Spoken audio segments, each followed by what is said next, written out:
안녕하세요. 한담영감입니다. 귀촌하실 때는 꼭 부부가 함께 하시라고 여러 번 강조해서 말씀드렸었죠. 백지장도 맞들면 낫다는 속담처럼 둘이 힘을 합하면 힘도 훨씬 덜 들고 시골 자리가 더욱 행복하기 때문이기도 하지만, 한쪽이 내려가 있는 동안 이때다 하고 다른 한쪽이 도망갈 우려도 없지 않고 혼자만 귀촌하면 상상 밖의 일들이 발생하기 때문입니다. 특히 여성의 단독 귀촌은 직간접적으로 많은 문제점을 야기시키기도 합니다. 자신만 잘하면 될 수 있다고 생각하기 쉽지만, 혼자이기 때문에 자연적으로 발생하는 동네 민심의 균열도 염두에 두어야 합니다. 일단 루머의 주인공이 될 가능성이 발생합니다. 도시도 그렇겠지만 시골 역시 혼자 되신 여성분도 많으시고 장가 못 간 노총각과 호라비도 많습니다. 이런 상태의 시골 동네에 혼자 귀촌하게 되면 뜬금없는 소문 속에서 그 누군가 홀로 사는 일이 짝이 되어 주인공으로 활약하시게 되는 겁니다. 루머의 신혼지는 주로 사람이 많이 모이는 마을회관이나 노인정이 되겠죠. 악의는 전혀 없고, 아니면 말고식의 재미로 하는 말장난이긴 하지만 당하는 입장에서는 참기 어려운 모욕이 될 수도 있습니다. 예를 들면 이런 식이죠. 그 집 뱃돌에 남자 신발 있던디? 그 까만색이요? 그렇다면 봉식이 신발인데? 아니, 까만색은 봉식만 신는데야? 그런 발 봐라. 봉식 신발은 내가 딱 보면 알아. 그럼 볼일은 다 바꿨구먼. 무슨 볼일? 내가 아나. 난 그런 볼일 구경도 못한 지 100년이 됐구먼. 까르르륵 하고 할머니들이 넘어갑니다. 마음속으로는 조금 더 악의가 없기 때문에 죄의식도 없고, 이렇게 까르륵 넘어가는 웃음거리는 너무나 즐겁습니다. 그러다가 오지랖 넓은 할머니는 귀촌한 사람의 집을 지나다가 슬며시 말도 걸어봅니다. 오늘은 신발이 안 보이니? 예, 제 신발 여기 있잖아요. 아니, 그 신발 말고. 할머니는 괜히 피식거리며 지나가 버리지만 나중에 무슨 이유를 알게 되는 귀촌이는 까무라칠 일이죠.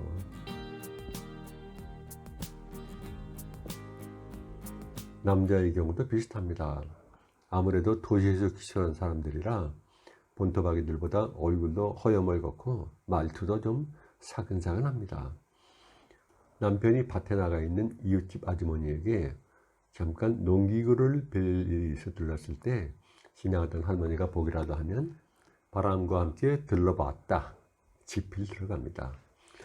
게다가 하필이면 귀촌한 노총각이 옆집 들른 김에 방에 있는 무거운 것 좀 들어달라고 해서 방에 들어갈 때나 이웃집 아주머니가 도와줘서 고맙다며 김치 한 보시기 들고 귀촌한 남자 집에 들어갈 때 꼭 동네 할머니가 지나가게 되어 있습니다. 그렇게 되면 동네 노인정 인쇄소에서는 소설을 신나게 찍기 시작하죠. 바람과 함께 들러봤다의 인쇄를 끝낸 할머니들이 뺨을 발그레 붉히며 앵두나무 우물가와 뽕 따라가세의 제작이 시작됩니다.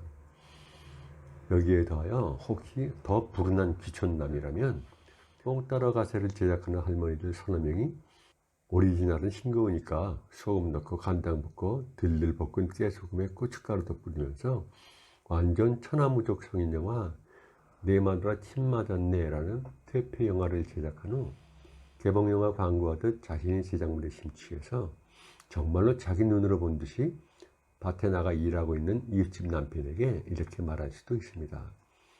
어이구, 뭐하고 있는 게? 네 마누라 고무신이 옆집 남자 신발에 엎어져 있더만. 물론 이건 과장된 이야기 맞습니다. 이런 일이 실제로 생기지는 않겠죠. 하지만 그냥 웃어 넘기기엔 상당히 현실적인 부분도 있습니다. 시골에선 아니땐 굴뚝에서도 연기가 펑펑 솟아나올 수도 있습니다. 그런 상황을 피하는 가장 간단한 방법은 혼자서 귀농귀촌하지 않는 것입니다. 루머를 발생할 여지를 없애는 것이 가장 현명한 짓이죠.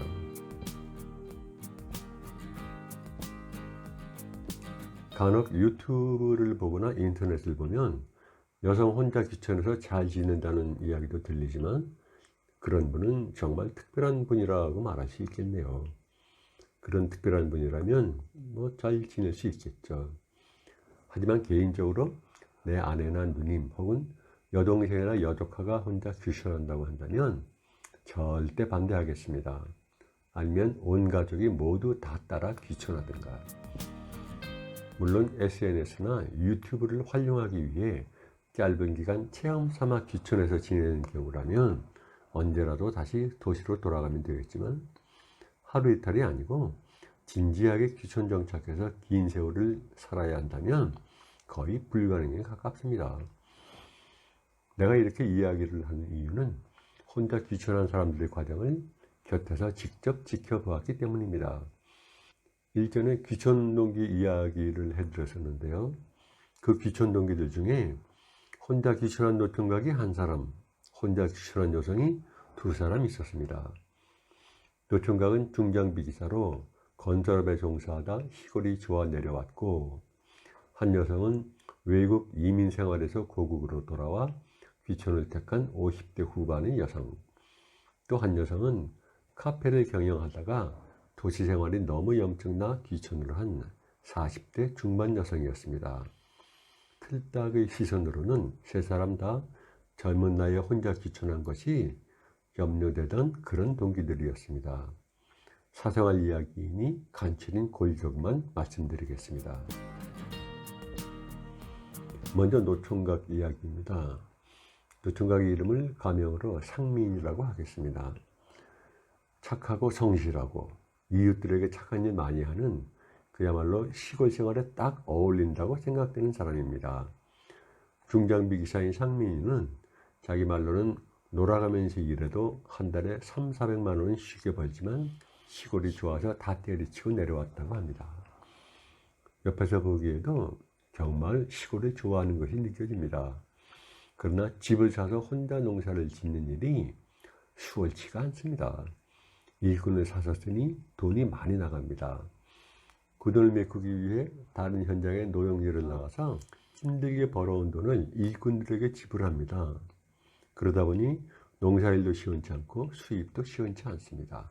악순환이죠.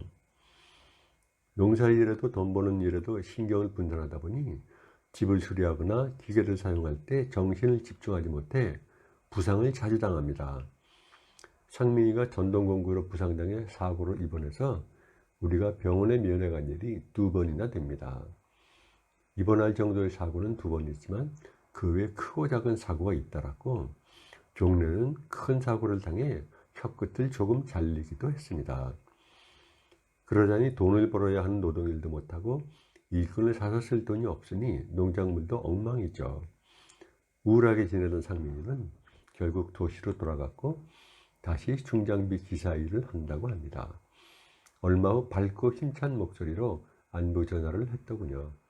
형님 아직도 거기 사세요? 두 번째는 외국 생활하다가 역이민해서 귀촌한 50대 후반 싱글 여성의 케이스입니다. 이 여성을 리라고 부르겠습니다. 리는 자그마한 시골집을 사서 수리를 하기 위해 집수리 업체를 불러 공사를 맡겼는데 그 업체 사장이 수리가 끝났는데도 장비를 철수하지 않고는 일 끝나고 저녁에 와서 하나씩 가져가겠다고 하더라는군요. 자기를 오빠라고 부르면 여러 가지로 도와주겠다면서 저녁이면 일 끝나고 술병 들고 찾아온다고요. 물론 장비는 찾아가지 않고 창고처럼 갖고 갔다 다시 갖다 놓고 한다고 합니다. 우리가 걱정했더니 그 여성은 웃으며 그 정도는 제가 알아서 할게요 하더군요. 하긴 성인 남녀의 이야기니 우리가 더 이상 개입할 이유는 없었습니다. 외국 생활하며 여러 가지 일을 겪었던지 이런 상황에서도 별 동료가 없었습니다. 아마도 남자들의 다양한 접근 방식에 대해 통달한 느낌이라고 할까? 여유 있어 보였습니다. 하긴 적은 나이도 아니긴 하지만요. 나중에 들려오는 소식으로는 군에서 무상교육하는 바리스타 교육을 받고 관청이 커피숍에서 바리스타 일을 한다고 하더군요. 현실에 잘 적응해서 안착한 모습이죠. 옆에서 지켜본 이 여성은 마치 거친 파도를 요리요리 피하며 헤엄치는 철인 3종 선수같이 능숙해 보였습니다. 자신의 외모와 경력과 사람의 마음을 읽는 능력을 잘 활용할 줄 아는 영리한 여성이었습니다. 어쩌면 한편으로는 역이민자의 입장이라 돌아갈 곳 없는 배수의 진이 리에게 버틸 수 있는 힘이 되었는지도 모르죠. 마지막으로 가장 드라마틱하고 심각한 상황인데요. 카페를 경영하다가 도시생활의 염증을 느끼고 귀촌한 40대 후반 여성의 이야기입니다. 이 여성을 명이라고 하겠습니다. 명의는 한마디로 줄이자면 밀당의 고수입니다. 카페를 운영한 경험 때문이었는지 남자들의 약점과 니즈를 두루룩 꿰고 있습니다. 자칭 타칭 호락호락하지 않은 백전노장이었던 탓에 우리는 안심하고 있었는데 문제는 명의의 타고난 교태였습니다. 명의의 사소한 동작들에는 남자들이 착각하기 쉬운 섹스 시그널을 자기도 모르게 발산한다는 점이죠. 어떻게 보면 명의의 죄도 아니라고 할 수 있을 겁니다. 그러다 보니 동네의 남자들이 명의에게 친절해지고 그런 남자들로부터 명의는 크고 작은 도움을 많이 받게 되죠. 남자들 사이에도 가벼운 질투가 일어나기 시작하고 남자들의 부인들이 불편해집니다. 명의와 남자가 집수리용 공구를 사러 읍내에 같이 나가면 누가 누구와 차 타고 데이트하더라. 무거운 물건을 들으려고 가까이 서 있으면 누구누구와 무슨 짓 하더라. 명의와 관련된 일거수일투족이 부풀려집니다. 우리도 한 달이 넘어 그런 소리를 여러 번 들었으니 명작 명의 당사자는 억울할 만한 일이죠. 명의가 보기엔 시골 남자들에게 매력 느낄 일도 없고 자기를 도와준다니 조금 더 많이 웃어준 죄밖에 없으니까요. 그러던 어느 날 일이 벌어졌습니다. 명의가 사는 동네 이장이 어느 날 밤 혼자 쳐들어와 다른 남자들에게도 예쁘다고 하니 나에게도 그렇게 해다오 하면서 위협을 하더라는군요. 명의로서는 억울하기도 하고 어처구니 없는 일이죠. 명의가 소리지르며 나가라고 하니 눈동자에 담뱃불에 가까이 대며 위협을 하더랍니다. 더 심한 말도 했다는데 차마 올리지는 못하겠습니다. 아마도 마음 약한 여성이라면 당할 수 있었을 테죠. 그러나 명의가 강력하게 반발하자 이장이 욕설을 하며 물러갔는데 다음날 그대로 읍내경찰서에 신고를 했다고 합니다.